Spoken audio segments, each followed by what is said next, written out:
इसी के साथ यूपी विधानसभा चुनाव से ठीक पहले कांग्रेस को 440 वोल्ट का झटका लग गया।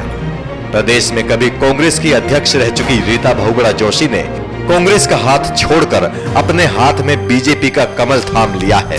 ये कांग्रेस के लिए ऐसा झटका है जिससे उबरने में पार्टी को वक्त लग जाएगा।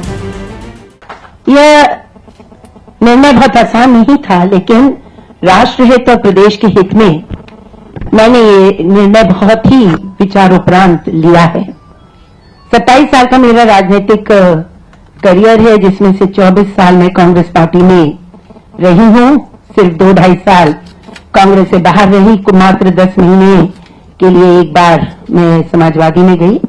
तो मैं 24 वर्ष मैंने बहुत ही ईमानदारी और निष्ठा के साथ कांग्रेस की सेवा की। रीता बहुगुणा जोशी खांटी कांग्रेसी रह चुके हेमवती नंदन बहुगुणा की बेटी हैं। प्रदेश में कांग्रेस के लिए लंबे वक्त तक काम किया, लेकिन विधानसभा चुनाव से पहले पाला बदलने की बात एक संकेत है कि कांग्रेस की डूबती नैया इस बार भी बीच भंवर में फंसी रह जाएगी। विगत दिनों में जो कुछ घटनाएं घटी हैं, इससे मैं बहुत क्षुब्ध हूं और बहुत सोच कर मैंने निर्णय लिया है। देखिए, आतंकवाद से जो भारत की सरकार और भारत संघर्ष कर रहा है, उसमें एक बहुत ही सराहनीय कदम मोदी सरकार ने, आदरणीय मोदी जी ने और हमारी सरकार ने लिया, जब भारत की सेना को सिर्फ मुक्त हस्त ही नहीं दिया कि आप अपनी एलओसी को क्रॉस करके और सर्जिकल स्ट्राइक करिए, बल्कि साथ ही उसका जो भी परिणाम होता, परिणाम बहुत अच्छा हुआ, लेकिन जो भी परिणाम होता उसको उन्होंने ग्रहण करने का भी निर्णय लिया था। ये पहली बार ऐसा हुआ और मैं समझती हूं जो सफलता हमने प्राप्त की वो केवल हमारे सैनिकों के शौर्य और वीरता के लिए ही नहीं, बल्कि सरकार की भी एक बड़ी उपलब्धि है।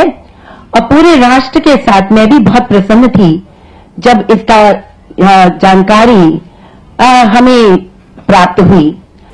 24 साल तक कांग्रेस में रही रीता बहुगुणा जोशी सर्जिकल स्ट्राइक के साथ ही मोदी समर्थक बन गई। पानी पी पी कर मोदी को कोसने वाली रीता बहुगुणा जोशी ऐसी समर्थक बनी कि उन्होंने बीजेपी को ही भविष्य मान लिया है। और पूरे राष्ट्र के साथ मैं भी बहुत प्रसन्न थी जब इसका जानकारी हमें प्राप्त हुई। अब जब सेना ने खुद यह जानकारी हमको दी और सरकार ने कहा, पूरे विश्व ने इस बात को स्वीकार किया कि सर्जिकल स्ट्राइक हिंदुस्तान ने अपनी सुरक्षा के लिए किया और सही किया, तो ऐसी परिस्थिति में कुछ छोटे दलों के पीछे चलकर कांग्रेस पार्टी के नेतृत्व में और हमारे मीडिया ने जब इस पे सवाल पैदा किए, अगर मगर प्रमाण दीजिए और खून की दलाली, जब इस तरह की बातें आई तो इससे पूरा देश क्षुब्ध हुआ और मैं भी बहुत। बातों ही बातों में रीता ने राहुल के बयान पर तंज कसा और उस बयान को राष्ट्र के खिलाफ बताने की पूरी कोशिश की। यही सियासत है। वक्त पर कुछ बोलती तो कई सवाल उठते, लेकिन अब पाला और पार्टी दोनों बदलने थे तो उसी बयान को आधार बनाया। ये उपलब्धि है और पूरे राष्ट्र के साथ मैं भी बहुत प्रसन्न थी जब इसका जानकारी हमें प्राप्त हुई।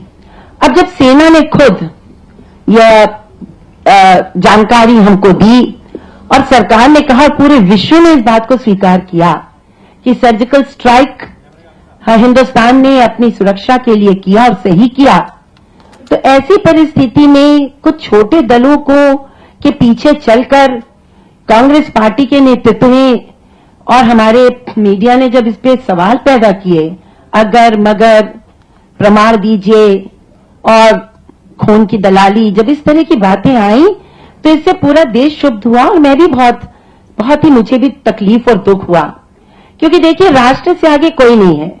हमने मौका दिया अपने विरोधी राष्ट्र को यह एक बात पूरे विश्व में ले जाने के लिए कि जब उन्हीं के राष्ट्रीय पार्टी, सबसे महत्वपूर्ण राष्ट्र पार्टी बीजेपी के बाद कांग्रेस स्वीकार नहीं कर रही है कि सर्जिकल स्ट्राइक हुई है और प्रमाण मांग रही है और संदेह उत्पन्न कर रही है, तो फिर पूरे विश्व में जो हमारी साख है, जो हमारी बात है, वो कमजोर पड़ी। तो मुझे इसका बहुत खेद है, दुख है और मैंने अपनी नाराजगी को ट्विटर पे जाहिर भी किया था जब मैंने ट्वीट किया था कि हमें संदेह नहीं करना चाहिए और हुआ है, इसको we should celebrate it rather than question it. So I think it was not called for. तो राष्ट्रीय स्तर पर हम मतभेद रख सकते हैं, पर राष्ट्र के हित में मतभेद रखना यह अनुचित था। तो इसने बहुत बड़ी मात्रा में मुझे प्रेरित किया कि मैं ये निर्णय लूं जो मैं आज आपके सामने भारतीय जनता पार्टी के सदस्य के रूप में बैठी हूं। राजनीति में रंग बदलने की कला अगर नहीं हो तो फिर सियासत फीकी लगती है। लगभग 2.5 दशक तक राजनीति करने के बाद ही सही रीता ने भी रंग बदल लिया। जिस मुंह से मोदी के खिलाफ आग उगलती थी, उसी मुंह से मोदी मोदी करने लगी। मुझे ऐसा लगता है कि मोदी जी ने जो अहद उठाया है आतंकवाद से लड़ने के लिए, और जो पाकिस्तान की जो मंसूबे हैं उनको परास्त करने के लिए, इस समय नाजुक दौर से हमारा देश निकल रहा है। हमारा ये लड़ाई और ये संघर्ष बहुत ही महत्वपूर्ण है।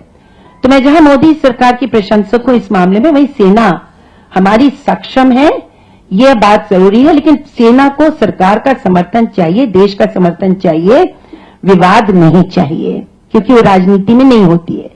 तो मैं सोचती हूं कि राष्ट्रीय स्तर पर बहुत जरूरी है। रीता बहुगुणा यही नहीं रुकी, प्रदेश की सत्ताधारी पार्टी को भी निशाने पर लिया। मायावती के खिलाफ बोलने में भी उन्हें कोई दिक्कत नहीं थी। फिर प्रदेश के स्तर पर आप जानते हैं कि समाजवादी पार्टी और बहुजन समाज पार्टी ने वहां को उस पूरे प्रदेश को लूट के नष्ट कर दिया है, बर्बाद हो गया है प्रदेश। वहां पर आप देखिए, गरीबी हो, भुखमरी हो, हमारी स्वास्थ्य सेवाएं हैं, हमारे शिक्षा सेवाएं हैं, हर तरह का माफिया वहां पर शासन कर रहा है। मैं तो कहती हूँ हमारा जो प्रदेश है वहां पर खनन माफिया, भू माफिया और शराब माफिया, ये 3 माफिया बहुत सक्रिय हैं। प्रशासन बिल्कुल नगण्य के बराबर है। लॉ एंड ऑर्डर, कानून व्यवस्था इससे बुरी कभी नहीं हुई जैसी अभी है। इन सब परिस्थितियों से में आवश्यक यह है कि इन दोनों ही दलों को यूपी को मुक्त किया जाए, इनके कुशासन से मुक्त किया जाए। जातिवाद का इतना गंदा गहरा जहर उत्तर प्रदेश में बो दिया गया है कि आज 20 वर्षों से आप देख लीजिए, चुनाव आखिरकार चल के वो जातिवाद पर आ जाता है। लेकिन 2014 में पहली बार जातियों का समीकरण टूटा, ये बांध टूटे और प्रचंड बहुमत से भारतीय जनता पार्टी ने लोकसभा में 73 सीटें प्राप्त की। और उसके उपरांत कांग्रेस पार्टी को जिस तरह से आगे बढ़ना चाहिए था संघर्ष में, हम नहीं बढ़े। मैं लगातार पार्टी में इस मुद्दे को उठाती रही 3, 4 साल कि हमारा संघर्ष कमजोर है।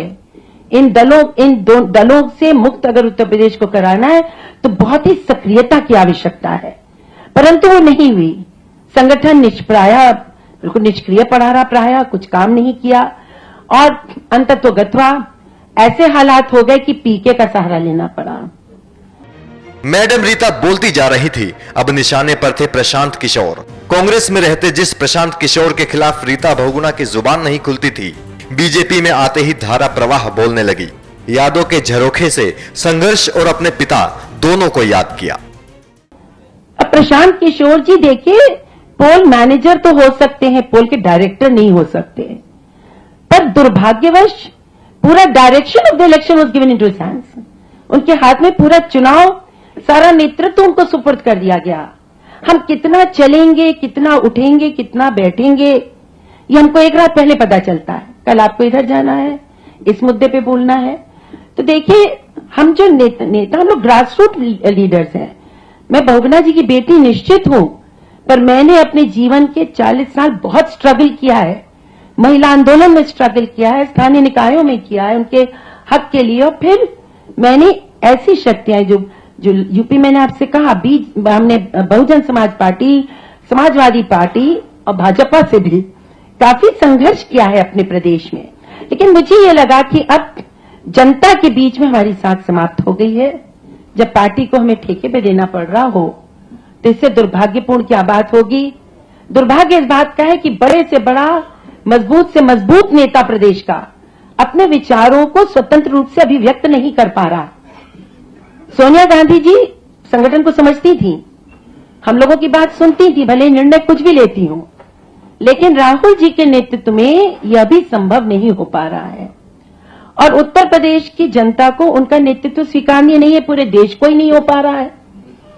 हमारे बड़े बड़े नेता पार्टी के भी शुभ हैं, आपको मालूम है, इसको एक छुपी हुई बात नहीं है, मीडिया से तो कुछ भी छुपता नहीं है। पर स्पष्ट ये है कि एक राष्ट्रीय पार्टी को, खासतौर से कांग्रेस को का नेतृत्व जिस गंभीरता से और जिस स्तर से किया जाना चाहिए था, वो राहुल गांधी जी नहीं कर पाए।